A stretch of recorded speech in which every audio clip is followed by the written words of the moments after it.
Apa itu? Tentang Nabi Nuh yang dimakan ikan ya. Hari Minggu. Nabi Nuh yang dimakan ikan. Oh, hari Minggu saya dengar. Nabi Yunus. Ya, Nabi Yunus. Oh. Nah, waktu itu dia diperintahkan oleh Allah untuk membuat kapal yang besar, tinggi, pakai kayu. Dia pun menanam pohon dan menunggunya bertahun-tahun. Setelah berpuluh-puluh tahun lamanya, ratusan tahun lamanya dia menunggu, akhirnya pohon itu sudah besar-besar. Diketawainlah sama orang itu, kenapa di lahan kayak ini kan nggak subur, dibilang. Ya udah aja nanti, dibilang sama Nabi Nuh, dibuatlah pakai besi paku. Besi paku. Iya. Ada besi paku dulu? Apa? Ada besi paku dulu, ada besi paku ada. Kayaknya ada deh. Oh, ada. Tahu gimana modelnya itu. Oh, iya, ada. Nah, makan ketawain. Ngapain lo di tengah kampung laut sebesar itu?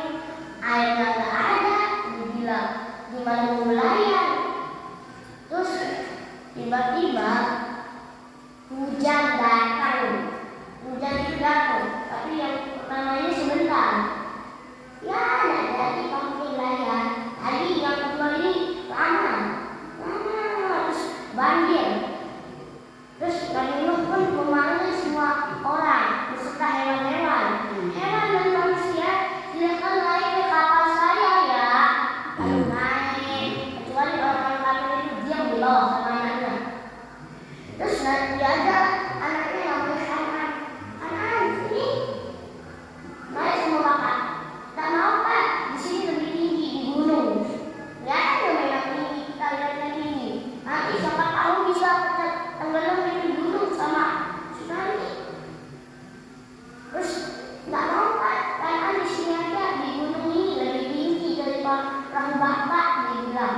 Akhirnya karena itu dia pun tenggelam pantainya bersama istrinya.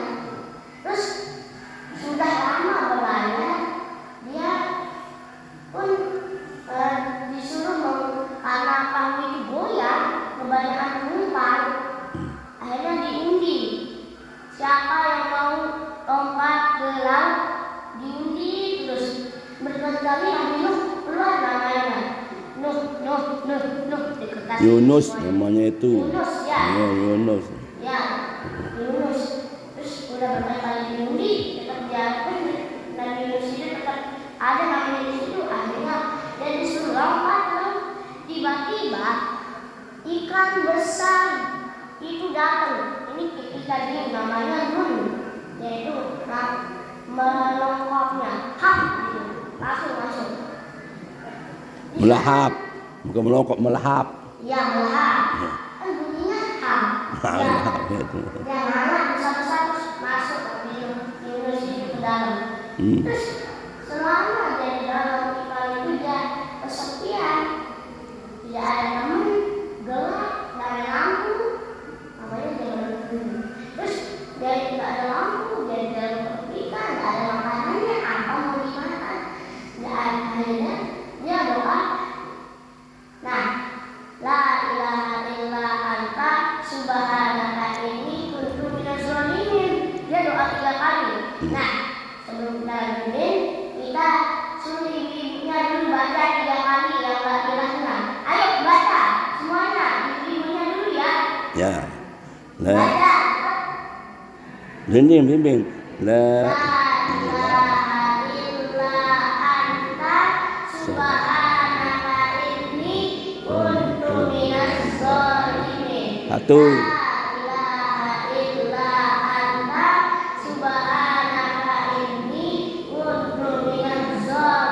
Dua.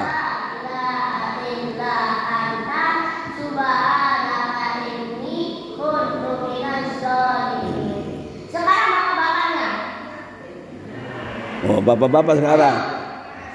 La ilaha illa anta subhanaka inni kuntu minaz zalimin. La ilaha illa anta subhanaka inni kuntu minadh dhalimin. Amin.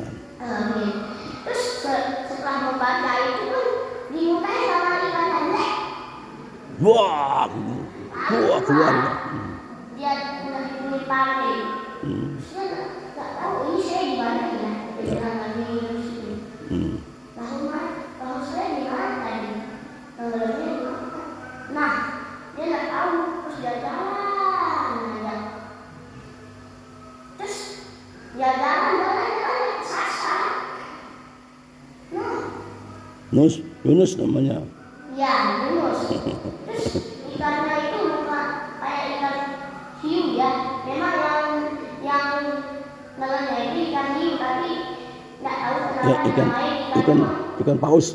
Ya, ikan paus. Ya. Tapi nggak tahu kenapa namanya ikan hiu. Ya. Ada ciri-ciri makanya namanya gitu. Nah, dia pun bingung lagi di sini mau tinggal di mana. Karena dia di pinggiran pantai. Nggak tahu wilayah sana mau kemana jalannya. Beda lagi ini. Udah dia pindah pulau. Terus mana sudah tinggal dia? Bebakan. Di Bebakan itu. Enggak, lain sih. Oh. Terus dia jalan teriak ke arah panggilan.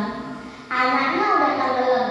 Dia lagi sendiri terdampar di pinggir pantai. Duduklah dia di pantai itu. Gitu.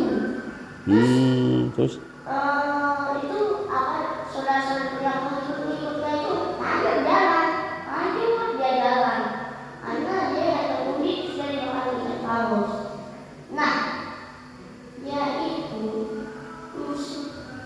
karena yang dia ajak itu terlalu banyak, jadinya dia tumpah goyang. Kita kan kalau perahu goyang kan parah. Siapa yang bikin goyang ini kebanyakan? Dia aja lah biar kita kalau ingat ini kalau dia ibu-ibu ini kalau naik kapal kalau goyang perahunya bilang begini, hei ayo tak goyang perahunya kalau bergoyang balik itu dia bilang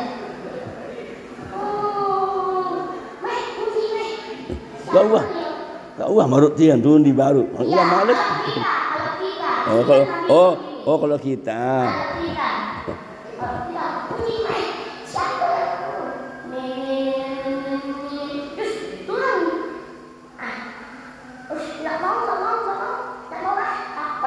Dia bilang, aku kayak cerita Nabi Nuh itu makan ikan paus.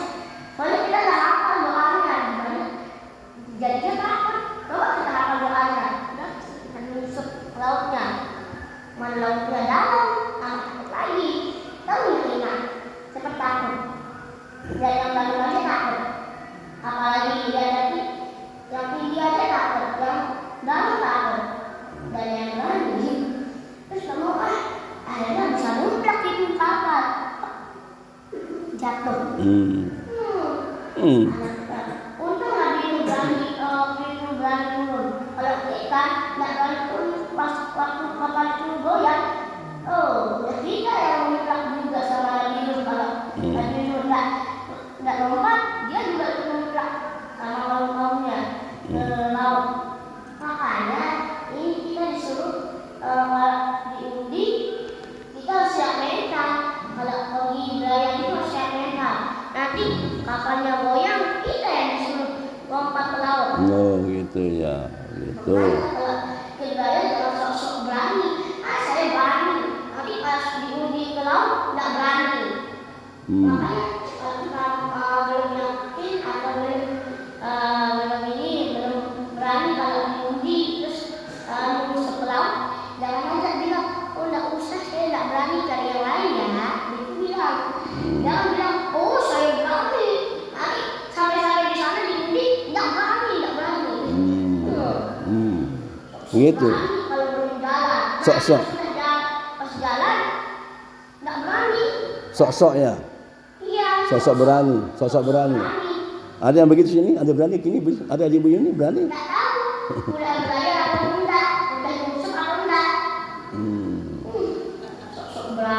Kamu berani nggak kamu? Nggak berani, makanya saya nggak pernah mau. Oh gitu ya, ya, ya. Makanya orang dulu juga kalau haji suka tuh kapal yang berangkat kayak minum itu, karena kan jamaah haji kan banyak. Terus kapalnya itu masalahnya kapalnya itu kecil. Nah jadinya rusak juga kayak kita lagi begitu. Tapi Nabi Nuh nggak sampai kapalnya rusak karena dia yang bikin keberatan, makanya turun. Makanya kalau punya sendiri, tolak aja, suruh cari teman kita yang berani, itu caranya. Oh gitu. Jangan sosok berani. Yeah.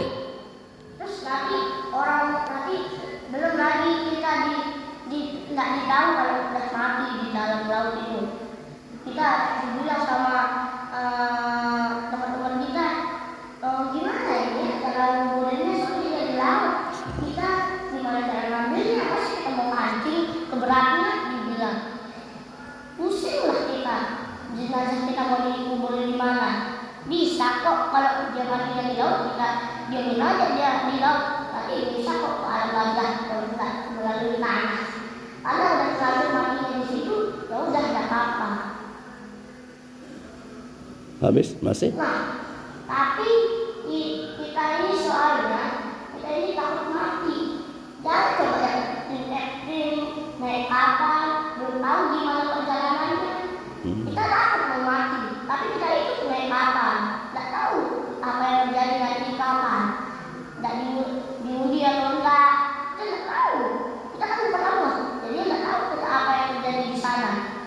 Jadinya kalau nggak mau mati, kayak yang saya contohin tadi itu, jangan coba-coba naik perahu kalau belum berani. Tunggu berani dulu baru naik. Kalau nggak berani, jangan naik. Biar enak, nyusuk lalu nanti kalau kapalnya jalan-jalan. Mungkin itu saja yang bisa saya sampaikan. Billahi taufiq wal hidayah. Wassalamualaikum warahmatullahi wabarakatuh. Waalaikumsalam warahmatullahi